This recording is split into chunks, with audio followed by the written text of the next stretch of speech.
There is a place on this planet where the sun is a myth, a world of eternal midnight, buried under 5 miles of liquid weight. Here, the laws of physics aren't just rules, they are executioners. At these depths, the pressure alone would collapse a steel hull like a soda can. But in this void, something moves. Something that doesn't just survive the darkness, but rules it. Meet the giant squid. He is the ghost of the sunless sea, the sentinel of the blackout. In his world, light is a weakness, and the silence is absolute. The Midnight Zone is the ultimate dead sector. It is a vast, three-dimensional desert where visibility is 0 and the temperature hovers just above freezing. The giant squid operates in a realm of perfect stealth. He is a creature of deep-sea noir. His body, a dark, crimson black that absorbs what little light exists, making him invisible to the naked eye. He doesn't need to hide behind rocks or trees. He hides within the very density of the water. He is a shadow within a shadow, a phantom in a world that has forgotten what a reflection looks like. Nature has granted this titan the largest eye in the known universe, a biological telescope the size of a human head. It is designed for one purpose: to detect the impossible light. He isn't looking for shapes. He is looking for the faint, bioluminescent glow of movement. While his prey is blind, the squid sees the data stream of the deep. He tracks the displacement of water and the chemical trails of fear. To be caught in his gaze is to realize that in a world of total darkness, someone is watching. When the strike happens, it isn't a bite, it's an anchor. The squid possesses 2 primary hunting tentacles, capable of reaching out like high-speed harpoons.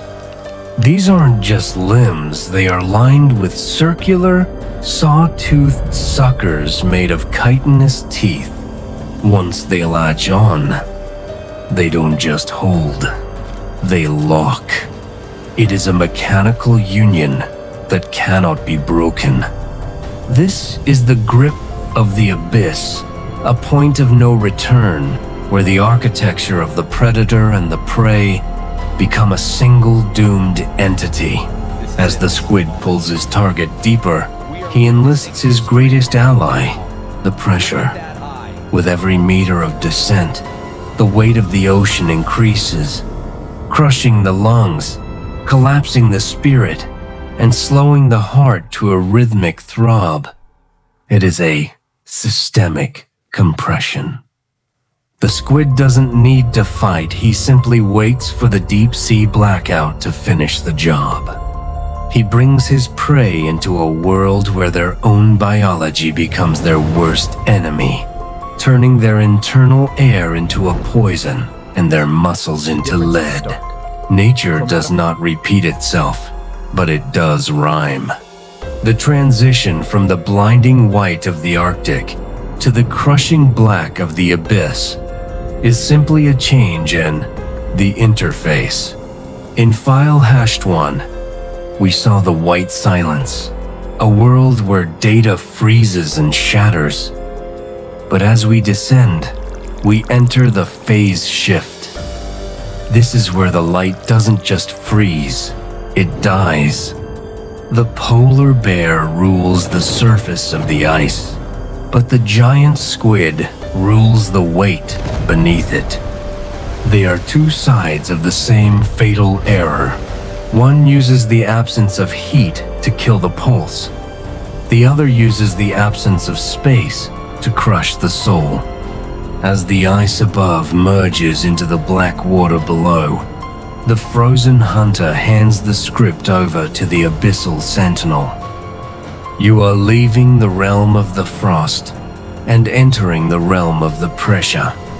The air is gone, The sky is a memory. You have moved from the frozen sector into the dead zone, where the only thing heavier than the cold is the water. If the battle draws too much attention, the squid initiates the blackout.